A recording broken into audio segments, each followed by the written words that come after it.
Back in the 1990s, a girl committed suicide after viewing an image posted on an old news group. The image was of a figure, which some identified as a woman, standing in the middle of a lonely road. The figure is transparent to the point that its legs are barely visible, and is illuminated by an unknown light source coming from the direction of the camera. Whether it's headlights, handheld flashlight, or the light of the camera itself isn't known for sure, as the actual source of the image has never been identified. No facial features can be made out, but the figure is most easily identified by its long, bony appendages, which partially resemble a spider's legs. Those who have seen the image or know of its existence have come to know the figure as the Wanderer. The first known Wanderer account occurred in 1996. Jane, a college girl who was visiting her family during the holiday season, had an interest in the paranormal. She saw the Wanderer image on a news group along with the message reading, "Do you see me? I can see you too." Dozens of other users saw the same post. Most didn't think much of it, just that it was somehow funny. She actually complained that they experienced headaches while they looked at the image, and similar claims have been made by the others since. According to Jane's family, she suffered from nightmares in the nights after seeing the image. She claimed she would wake up and see the Wanderer outside the window. Sometimes it would scrape the glass with its spider-like limbs, but usually it would just stand there and stare at her. She would find herself unable to move, well, in its presence, as if many unseen hands were holding her down. Even if she closed her eyes, she would still see it. Her family was sure she'd just been frightened by the image online and was having nightmares as a result. Until Jane complained of seeing the Wanderer in her waking life as well. She was convinced it was following her.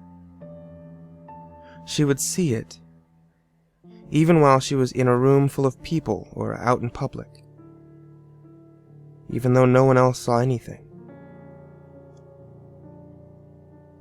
Jane's family feared for her sanity, but only assured her that the Wanderer wasn't real. Jane, however, only got worse. She began going to extreme lengths to stay awake at night. It started out just with caffeine and staying active, but quickly graduated to cutting herself and screaming all through the night. Before long, she wasn't sleeping at all. She was convinced that if she slept again, the Wanderer would take her. Her family knew they couldn't just wait and hope for the best. Jane needed help, but when Jane's mother knocked on her daughter's bedroom door, she received no answer. She carefully opened the door, not wanting to disturb or startle Jane, but she didn't hear anything. Jane wasn't in her bed. She wasn't sitting at her computer. She didn't appear to be in her room at all, until her mom checked her closet. There, Jane was found curled in the corner. Blood reddened the front of her body, having drained from the long slit across her throat.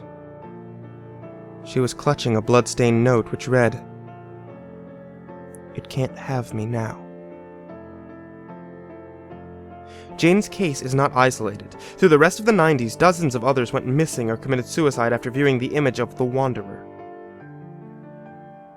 Since the turn of the century, despite my best efforts at locating the image, it seems to have disappeared.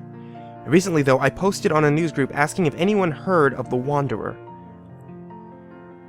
I've done this many times before, and usually there's one or two people who've heard the story, but no one's seen the image. This time was different. Shortly after posting, I received an email in my inbox. The subject of the email was, "I can see you." body only red. Do you see me? I can see you too.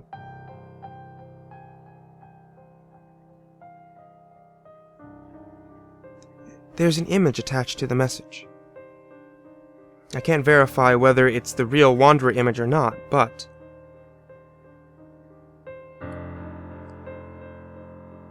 you tell me. It's the image that's been showing on the back of this video.